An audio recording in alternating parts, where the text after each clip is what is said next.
Los relatos que vas a escuchar son basados en hechos reales, contados por aquellos que estuvieron involucrados en el crimen organizado, arrastrados por segundas personas a este tipo de vida.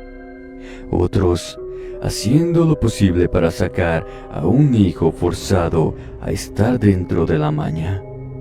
Todo lo que escucharás a continuación va dirigido a un público adulto. Mientras tanto, le invito, querido espectador que nos escucha a través de Spotify, YouTube o Face, a ponerse cómodo con su buena y rica taza de café para escuchar estos relatos de sicarios. Esto es Inframundo y aquí comenzamos.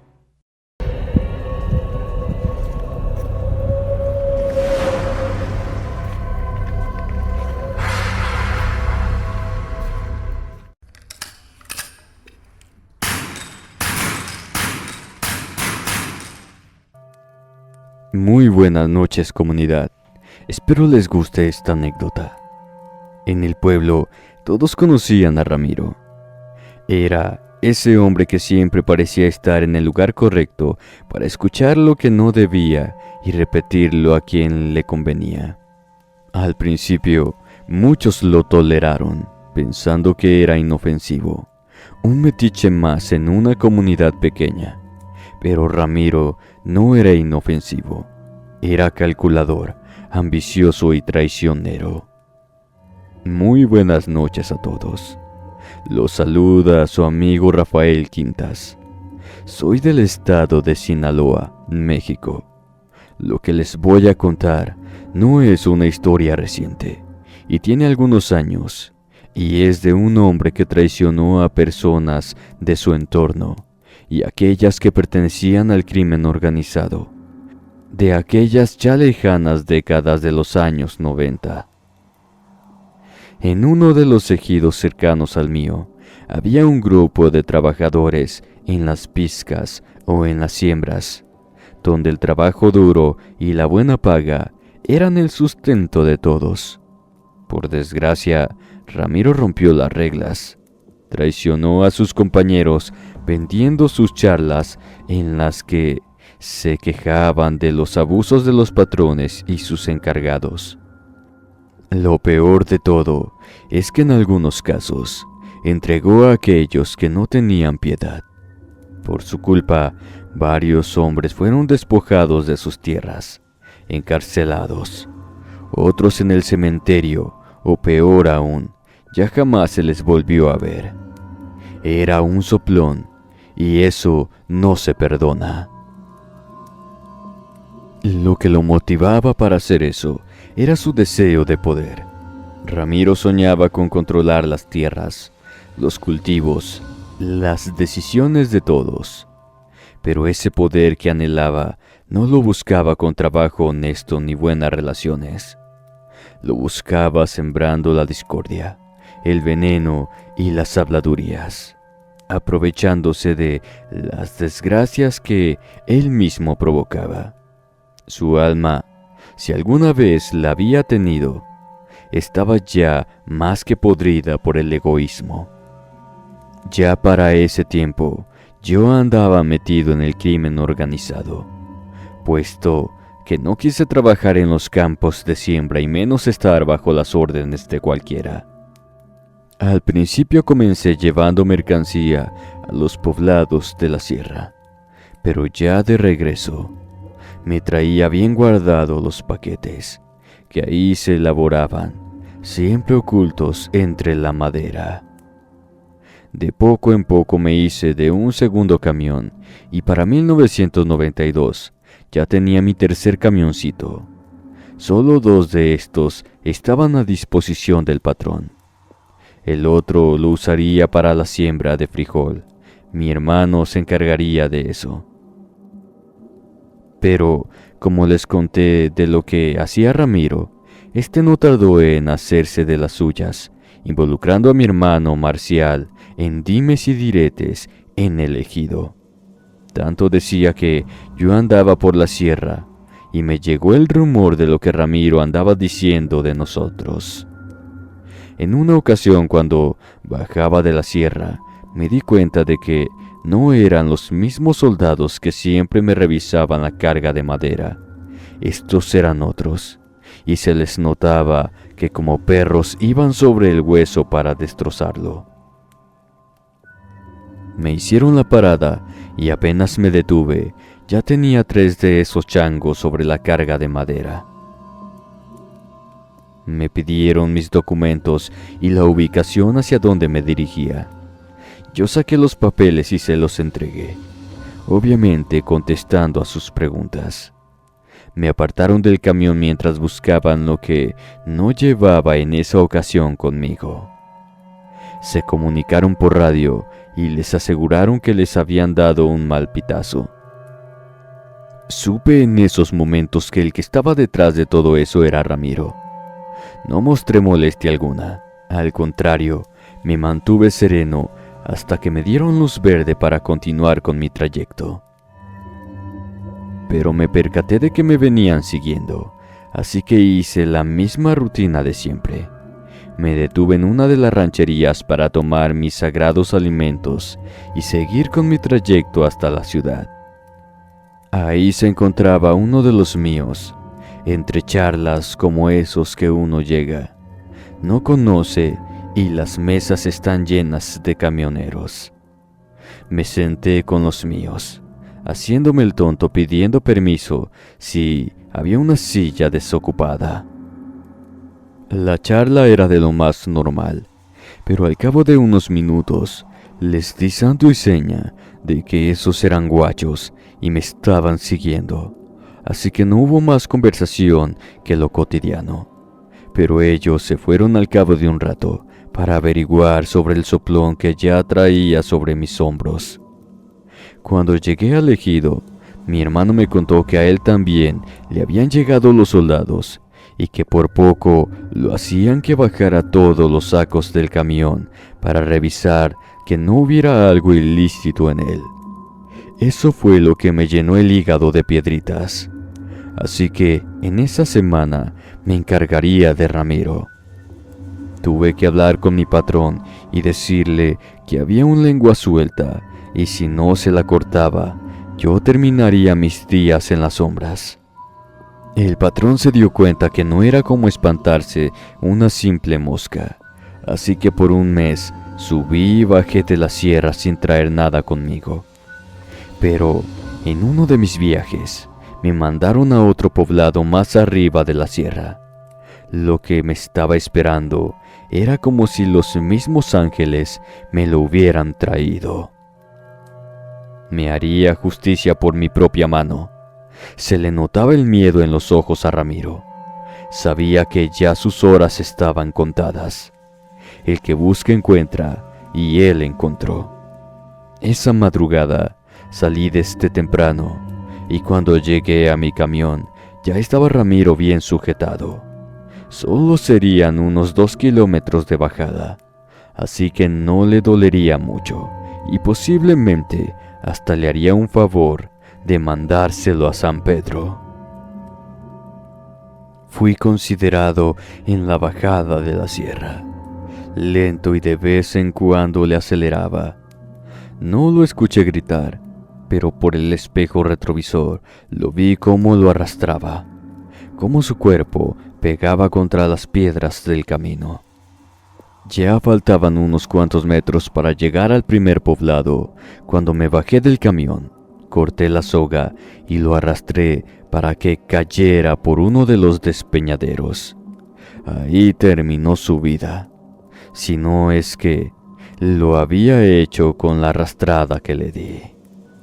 Nadie lo buscó, así como tampoco lo echaron de menos. Yo seguí por 2 años más en el crimen organizado, hasta que, para la mala suerte del patrón, se le acabó la rayita.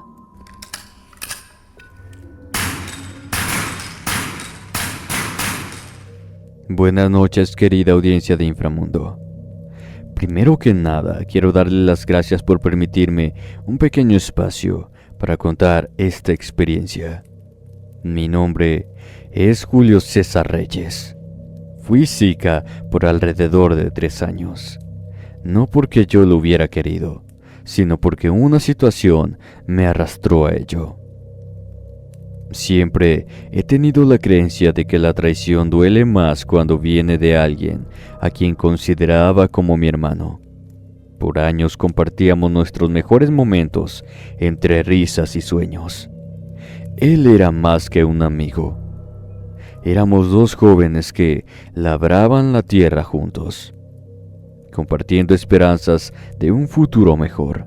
Pero cuando llegó el momento de demostrar su lealtad, me dio la espalda de la manera más vil, arrebatándome las pocas tierras que había heredado de mi padre. La excusa fue una deuda, algo inventado que justificó su traición ante la comunidad de los agricultores del pueblo. Sabía que el dinero no era lo importante para Benjamín, era el poder, la satisfacción de tener más, de pisar a los demás mientras subía. Yo lo miraba desde la distancia, callado, tragándome el coraje y viendo cómo me había hecho a un lado para llegar a posicionarse en la cabecera de aquellos que aún tenían sus tierras para las siembras. No era el tipo de hombre que alzaba la voz, pero esa calma que tanto me caracterizaba comenzó a transformarse en un pozo oscuro que se tragaba todo mi dolor y odio. Al principio intenté recuperarlas por las buenas. Busqué apoyo en la comunidad, pero las palabras no valían nada contra el dinero de Benjamín. El respeto que alguna vez nos tuvieron se había convertido en miedo hacia él. Era evidente que no podía enfrentarme a él de manera justa. Tendría que encontrar otra forma. Fue entonces cuando comencé a cambiar mi vida. Me volví distante, incluso con los pocos que aún me ofrecían su compañía. Pasaba las noches en vela, planeando, buscando respuestas donde no las había. Una tarde, mientras trabajaba en un campo que ya no era mío, un hombre se acercó. Su rostro estaba encubierto a pesar del sol, y su voz tenía un tono que me heló la sangre. Me preguntó si yo era Julio. Le contesté que sí. Él me dijo que su patrón quería hablar conmigo. Estaba temblando, sentía que mis piernas me pesaban, pero aún así seguí caminando hasta el granero donde había varios hombres. Estos portaban de alto calibre, listos para volarle la cabeza a cualquiera, pero al parecer ya me esperaban, pues cuando pasé por medio de ellos, hicieron como si nadie hubiese ingresado al granero. Entre esos hombres se encontraba un hombre ya de unos 50 años y de estatura promedio. Me preguntó si yo era hijo de Juan Julio Reyes, a lo que le contesté que sí. También me preguntó por qué había vendido mis tierras, si mi padre con tanto sacrificio había juntado ese dinero para dejarle un patrimonio a sus hijos. Yo le conté lo que había sucedido y cómo mi mejor amigo me había fregado en su juego sucio. Él ya sabía que Benjamín quitaba a la mala las tierras, dizque por falta de pagos o que las endeudaba para luego él hacerse de ellas. Pero me dio la opción de regresar a escarbar la tierra de otros, o la de trabajar para él por unos 2 años. Pero no aquí en Nayarit, sino para la sierra. Allá le estaría guardando a uno que otro pelado que cruzaba por su camino. Aparte que sus tierras también necesitaban ser cuidadas. Allí el abono para ellas era simple y no dejaba rastro de lo que yo hiciera. Terminando mi trabajo, él mismo me entregaría lo que me habían quitado. Además, todo en esta vida se paga ojo por ojo. La verdad es que acepté y sin pensarlo, y también no porque yo hubiera querido, sino porque ahí entras porque entras. Estuve por un buen tiempo en la sierra, a veces en un sitio, otras veces amanecía en otro lugar y anochecía en otro, allá en la sierra. Mi trabajo, aunque simple, era meticuloso. No me siento bien por lo que hice, pues era desde personas jóvenes hasta ancianos. La maña no tiene edad para sacar de su camino a los que les estorban. Cada uno tenía su historia. Todos eran inocentes, según ellos. Pero cuando estás dentro del crimen organizado, uno ya no tiene vestigios de ser buena persona. Ahí se pierde la poca o mucha humanidad que se tiene. Ya habían pasado los 2 años y a lo lejos vi que unas camionetas se acercaban al sitio donde estaba trabajando en esa ocasión. Seguí con lo mío mientras se aparcaban debajo del techo de un cobertizo. Descendió aquel hombre que me había llevado con el patrón aquella primera ocasión. Me hizo la seña para que me acercara. Cuando lo hice, sentí un júbilo como nunca antes lo había sentido. Ahí estaba Benjamín amordazado, con golpes en su rostro y cuerpo maniatado. Me vio abriendo los ojos lo más que podía, pues los golpes no lo dejaban ver muy bien. Benjamín cruzó una línea que no debió haber cruzado. Trató de quedarse con unas tierras del patrón. Grave error. Así que ya se le había llegado la hora a este malparido. Cuánta razón tenía mi patrón. Ojo por ojo. No había de otra. Lo gozaría demasiado. Le haría pagar lo que me había hecho. Lo haría arrepentirse de haberme hecho lo que me hizo. Para mí, como si fuera una fiesta, y esa noche comerían los gusanos. Sin anestesia, sin vueltas, lo arrastré al lugar donde me encargaba de los que me estorbaban.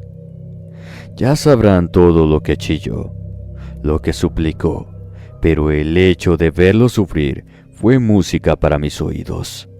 Jamás había disfrutado tanto de sollar a un puerco como esa tarde.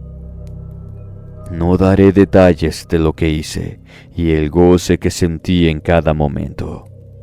Al día siguiente, que ya había terminado con mi trabajo, llegó nuevamente el mensajero del patrón. Me traía un sobre. Eran los papeles de mis tierras. Yo le agradecí. Le dije que para que no fuera tan obvia la desaparición de Benjamín, y por agradecimiento al patrón, terminaría ese año a sus servicios. Eso le agradó a aquel hombre, y sin decir palabra alguna, me dijo que en un año vendría por mí, y así lo hizo. Cuando regresé, todo había cambiado. Había comisario nuevo, y los hombres que habían sido amigos de mi padre me dieron la bienvenida. Todos me dijeron que Benjamín había huido con el dinero de los pagos de las tierras y no se sabe para dónde se había fugado. Yo los escuchaba como no sabiendo nada de lo que ya tenía información del que fuera una vez mi mejor amigo. De vez en cuando le hago uno que otro favorcito al patrón, pues si no fuese por él, jamás hubiera recuperado lo que era mío. Muchas gracias por contar mi experiencia.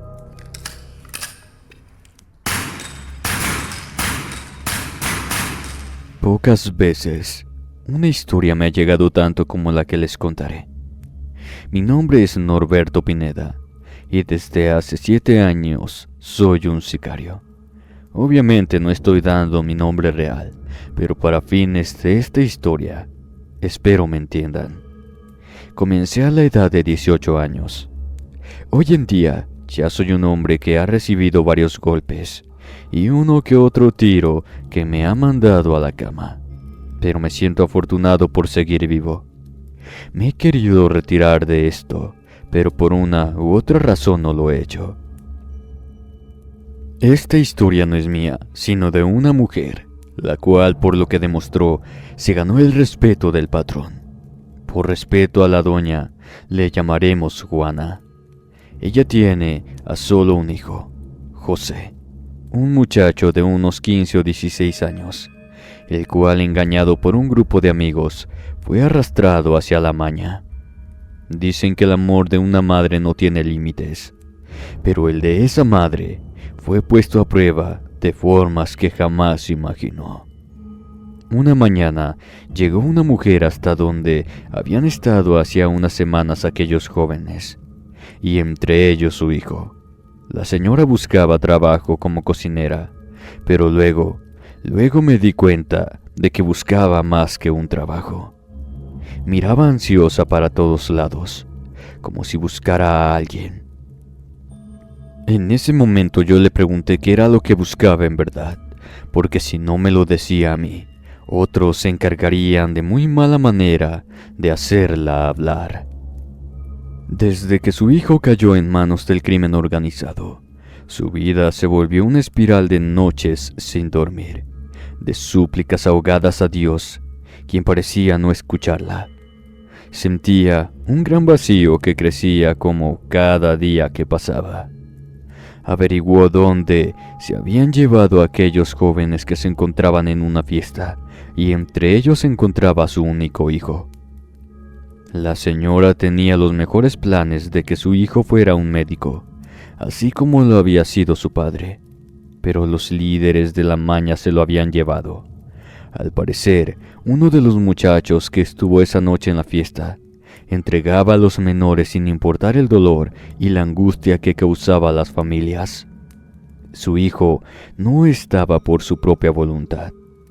Aquí cabe aclarar que, en ocasiones, así funciona esto. Doña Juana no se quedó de brazos cruzados. Tocó puertas, imploró a sus amigos y hasta se enfrentó al hombre que lo había arrastrado a ese mundo. Mario, un líder sin alma que veía a los jóvenes como herramientas desechables, pero nada de lo que hizo funcionó. Pasaron meses y con cada uno su esperanza menguaba. Fue entonces cuando una vecina, viendo su desesperación, le habló de una última opción, un camino que pocas personas tenían el valor de recorrer. Le habló de la Santa Muerte. No era un tema desconocido para ella. Había escuchado historias, rumores de mujeres que acudían a ella en momentos de desesperación. Mujeres que lograban lo imposible, todo a cambio de un precio. Pero el amor de madre no entiende de razón ni de límites. Cuando vio a Mario regresar a casa una noche con sangre en las manos y el vacío en los ojos, supo que no podía esperar más. Así que, como buena cocinera, le dio un golpe en la cabeza, solo para dejarlo inconsciente y poder sacarle la información que necesitaba. Pero aquel sujeto no era nada fácil de sacarle una sola palabra. Supo de inmediato que estaba perdiendo el tiempo, y lo único que lograría era darle el tiempo necesario para que dieran con ambos, y ella terminaría sin vida. Así que se adelantó antes de que eso sucediera. Como la mujer trabajaba en el rastro, fácil fue darle un golpe en la nuca para sacarlo del camino.